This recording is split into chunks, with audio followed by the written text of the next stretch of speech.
1960 में Domino's pizza जब पहली बार खोला गया तो पूरे दिन की सेल सिर्फ $14 थी। लेकिन कौन जानता था कि अखबार बेचने वाला बच्चा जिसको ना बाप का सहारा मिला ना माँ का प्यार, वो एक दिन 18,000 से ज्यादा पिज्जा आउटलेट्स का मालिक बनेगा। पर हालात के खिलाफ ये जीत किसी तरह से सीधी सादी नहीं थी। उधार पैसे लेकर शुरू किए जाने वाले पिज्जा स्टोर ने अपनी तरक्की के सफर में अनगिनत मुसीबतों के पहाड़ देखे। कभी भाई छोड़ जाता, कभी सारी जमा पूंजी फ्रॉड की नजर हो जाती, तो कभी पार्टनर का धोखा, और सबसे बढ़कर जिस नाम से स्टोर खोला गया वो नाम भी किसी और का था। लाखों डॉलर्स के कानूनी मुकदमे और घिनौनी वायरल वीडियो जिसने खेला उस रेपुटेशन के साथ जो डोमिनोज के मालिक ने सालों बाद बनाई थी। ये कहानी है थॉमस मोनिगन की, जिसने इन सब मुश्किलात का सामना करते हुए जीरो से स्टार्ट लेकर $1 बिलियन एम्पायर खड़ी की। जेम टीवी की वीडियोस में एक बार फिर से खुशामदीद। नाजरीन, 25 मार्च 1937 को थॉमस मोनिगन मिशिगन के एक मिडिल क्लास घराने में पैदा हुए। इनके बाप ट्रक ड्राइवरी करके बड़ी मुश्किल से घर चला रहे थे और माँ नर्सिंग स्कूल में जॉब करती थी। सिर्फ 4 साल की एज में ही बाप चल बसे और माँ, जो बच्चों को सपोर्ट नहीं कर पा रही थी, उन्होंने टॉम और उनके भाई जिम को 7 सालों के लिए गवर्नमेंट के हवाले कर दिया। टॉम का बचपन बहुत ही मुश्किलात से भरा हुआ था। ना बाप का सहारा देखा, ना माँ का प्यार देखी, तो सिर्फ सरकारी फॉस्टर केयर और बोर्डिंग स्कूल की सख्तियां देखी। ना हाई स्कूल ढंग से पास कर पाए, ना ही कॉलेज। बड़ी मुश्किल से मिशिगन यूनिवर्सिटी में एडमिशन मिला, लेकिन अफसोस कि ट्यूशन फीस के पैसे भी नहीं थे। जिंदगी उनको तरह तरह के झटके दे रही थी। आखिरकार उन्होंने घर घर न्यूज़पेपर्स देने का काम शुरू कर दिया। यहीं से उन्होंने कारोबार की बेसिक्स सीखना शुरू की और पैसे बचाने का कोई मौका हाथ से नहीं जाने दिया। अभी वो कुछ संभले ही थे कि उनकी थोड़ी बहुत सेविंग्स भी एक फ्रॉड की नजर हो गई। यही वो पॉइंट था जब 1959 में टॉम के भाई जिम उनके पास एक आइडिया लेकर आए, और यही आइडिया उनकी जिंदगी बदलने वाला था। जिम पोस्ट ऑफिस में डाकिया की जॉब करता था, लेकिन अपने खर्चे पूरे करने के लिए डोमिनिक डिवार्टी नामी शख्स के रेस्टोरेंट में पार्ट टाइम भी लगाता था।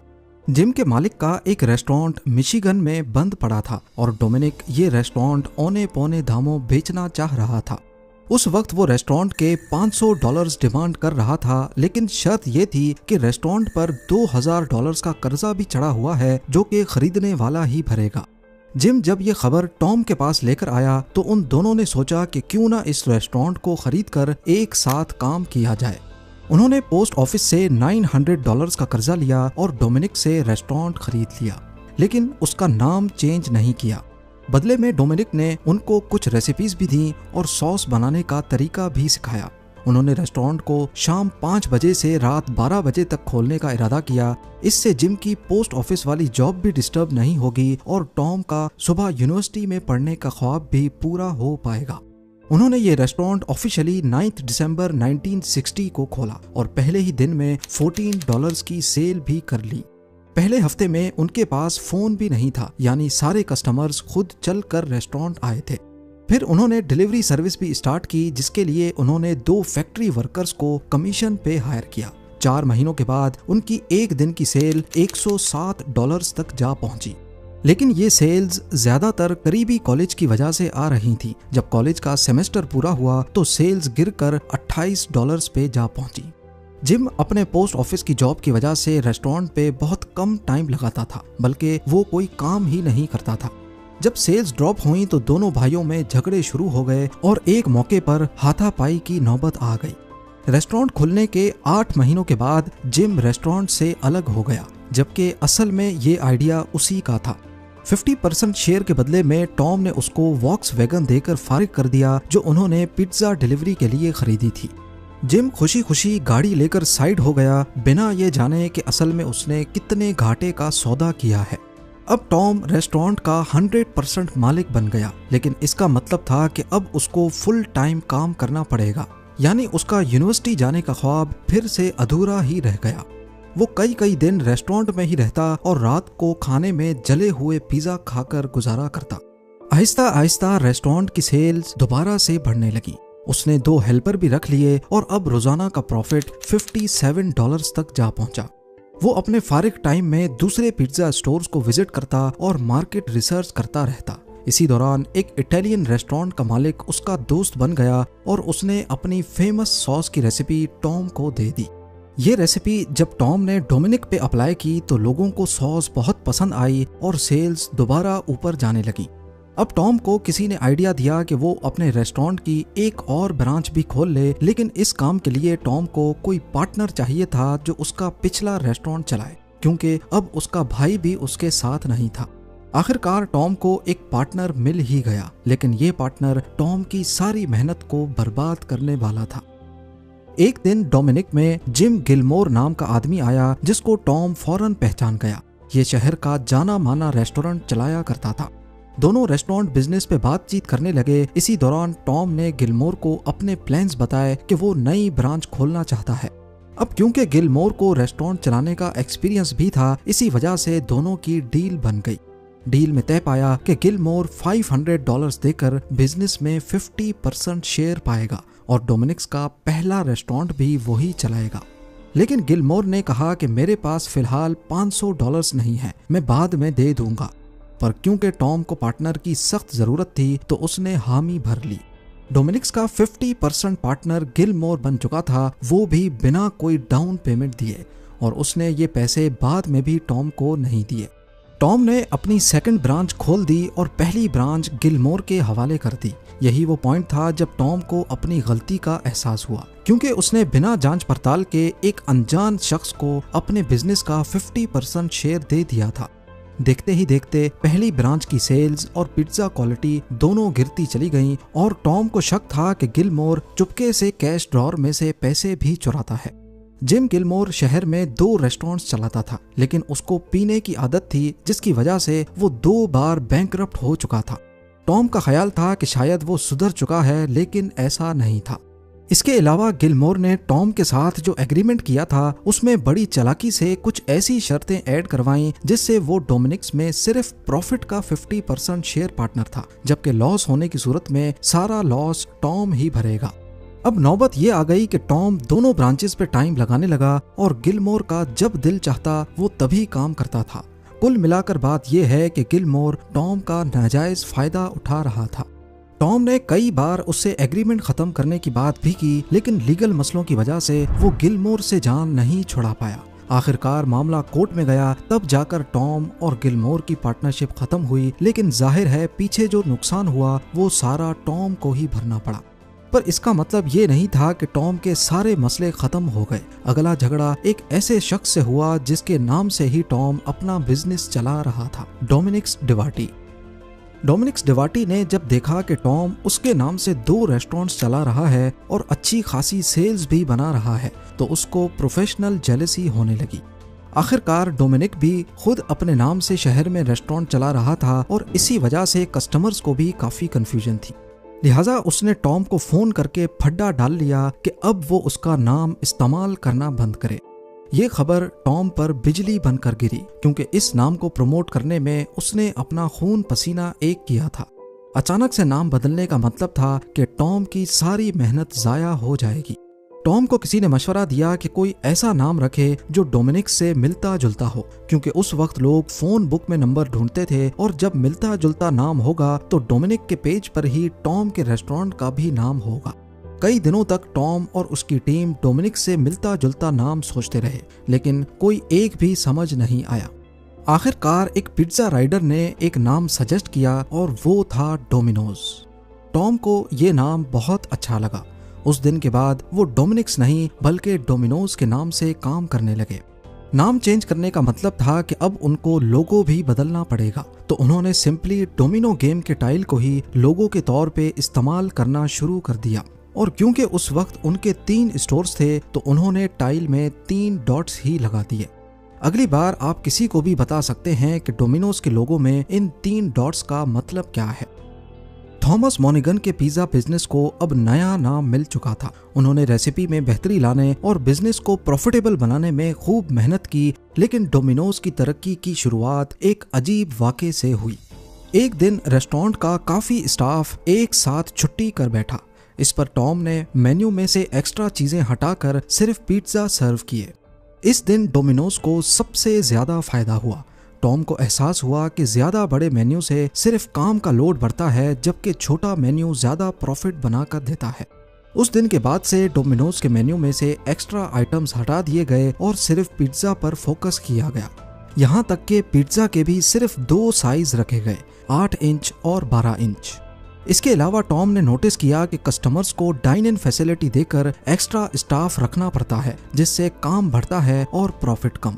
टॉम ने पिज्जा को गर्म रखने के लिए गत्ते के डब्बों का इस्तेमाल करके डिलीवरी के बिजनेस में इनकलाब बर्पा किया।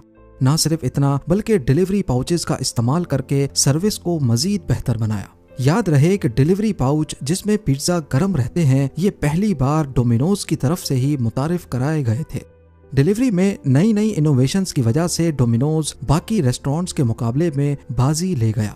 कॉम्पिटिटर्स जैसा कि पिज्जा हट की ब्रांचेस में ज्यादातर एरिया डाइन इन फैसिलिटी देने में लगता था, वहीं डोमिनोज की प्राइसेस एक जैसी थीं और इनका प्रॉफिट मार्जिन ज्यादा, क्योंकि इनको डाइन इन फैसिलिटी पे खर्चा नहीं करना पड़ता था।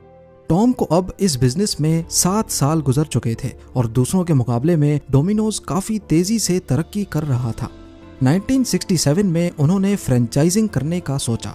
नए स्टोर्स खोले गए जिनकी लोकेशन कॉलेजेस और मिलिट्री बेसिस के करीब रखी गई, जहां नॉर्मली पिज्जा की डिमांड ज्यादा थी। एडवर्टाइजमेंट करने के लिए मेन स्ट्रीम मीडिया पर पैसे जाया करने के बजाय सिर्फ कॉलेज न्यूज़पेपर्स में एड्स लगाए गए, जो कि सस्ते भी पड़ते थे और ज्यादा इफेक्टिव भी। अगले 2 सालों में डोमिनोज की 32 फ्रेंचाइजीज खोली गई। शुरुआत में क्वालिटी इश्यूज आए, लेकिन बाद में उनको ठीक कर लिया गया।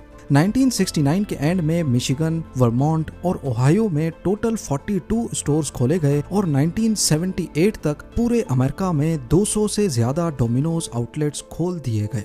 डोमिनोज की सक्सेस को शायद रोकना अब काफी मुश्किल था, लेकिन फिर एक वाकया हुआ जिसने डोमिनोज को काफी नुकसान पहुंचाया। 1980s में डोमिनोज की डिलीवरी सर्विस का हर कोई दीवाना हो चुका था। इनको देखते हुए पिज्जा हट और दूसरे कॉम्पिटिटर्स ने भी डिलीवरी पे फोकस करना शुरू किया। यानी पिज्जा हट अब डोमिनोज के डायरेक्ट मुकाबले में आना चाह रहा था। इस चीज से खुद को अलग रखने के लिए डोमिनोज ने अपनी पहले से बेहतरीन डिलीवरी सर्विस को और ज्यादा शानदार बनाने के लिए एक चाल चली। 1984 में डोमिनोज ने मार्केट करना शुरू किया कि अगर 30 मिनट्स तक पिज्जा की डिलीवरी नहीं हुई तो पिज्जा के पैसे नहीं लिए जाएंगे। इस चाल ने डोमिनोज की सेल्स को रॉकेट की तरह बढ़ने पर मजबूर कर दिया।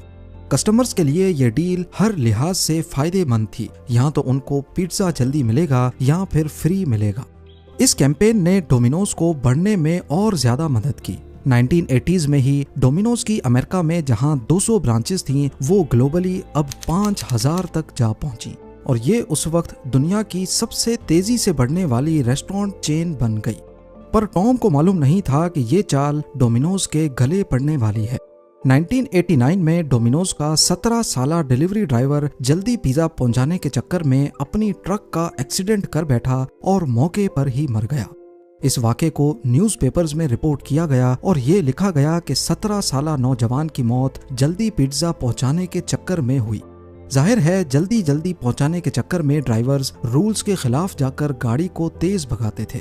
देखते ही देखते ये खबर नेशनल मैगजीन्स में भी हाईलाइट होने लगी। एक रिपोर्ट पब्लिश हुई जिसमें बताया गया कि 1 साल में डोमिनोज की फास्ट डिलीवरी की वजह से 20 जानलेवा एक्सीडेंट्स हो चुके हैं।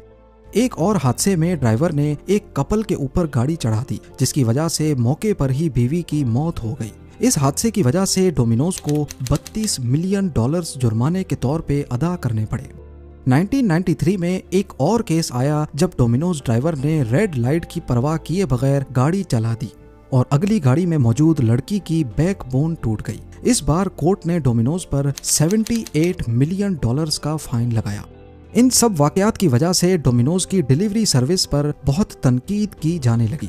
वो कैंपेन जिसने डोमिनोज को तरक्की की इस ऊंचाई तक पहुंचाया था, वो अब इनके गले पड़ चुकी थी। इस पॉइंट पर टॉम ने 30 मिनट्स डिलीवरी कैंपेन को आखिरकार खत्म करने का ऐलान कर दिया। जाहिर है जब कोई भी बिजनेस फेमस होता है तो साथ ही वो कंट्रोवर्शियल भी हो जाता है। पहले ड्राइवर्स के एक्सीडेंट्स और फिर डोमिनोज फाउंडेशन। इन सब के चलते 1998 में थॉमस मोनिगन ने डोमिनोज को $1.1 बिलियन में बेच दिया। लेकिन कंट्रोवर्सीज का सिलसिला खत्म नहीं हुआ। 2009 में YouTube पे एक वीडियो वायरल हुई जिसमें 2 डोमिनोज के वर्कर्स को बहुत अनहाइजीनिक तरीके से पिज्जा बनाते हुए देखा गया। कभी वो पिज्जा पर छींक कर उसको ओवन में डालते तो कभी नाक में उंगली डालकर उन्हीं हाथों से पिज्जा डो गूंथते। इस किस्म की टोटल 5 वीडियोस YouTube पे अपलोड हुई जिसने पिज्जा लवर्स के दरमियान डोमिनोज की रेपुटेशन को अच्छा खासा झटका मारा। डोमिनोज ने YouTube से कांटेक्ट करके वीडियोस डिलीट करने की रिक्वेस्ट की, लेकिन YouTube ने मना कर दिया। आखिरकार उन वर्कर्स को तलाश किया गया, जो कि इतना मुश्किल काम नहीं था क्योंकि उनका चेहरा वीडियो में जाहिर था।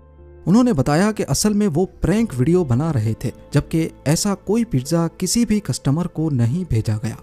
वर्कर्स के इस छोटे से मजाक की वजह से डोमिनोज को काफी नुकसान उठाना पड़ा।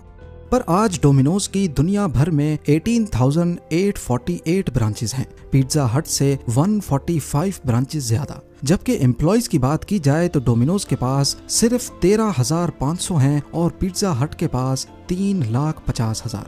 आमदनी में डोमिनोज पिज्जा हट से करीब 4 टाइम्स ज्यादा सेल्स जनरेट करता है। यहाँ आपको ये भी बताता चलूं कि पूरी दुनिया में रोजाना 30 लाख डोमिनोज पिज्जा बनाए जाते हैं और डोमिनोज के ही एक शेफ जागरोस चाफ ने एक नहीं 2 मरतबा वर्ल्ड्स फास्टेस्ट पिज्जा मेकर का रिकॉर्ड अपने नाम किया है, जिन्होंने 3 लार्ज पिज्जा सिर्फ 70 सेकंड्स में बनाकर दुनिया को हैरान कर दिया। उम्मीद है जेम टीवी की ये वीडियो भी आप लोग भरपूर लाइक और शेयर करेंगे। आप लोगों के प्यार भरे कमेंट्स का बेहद शुक्रिया। मिलते हैं अगली शानदार वीडियो में।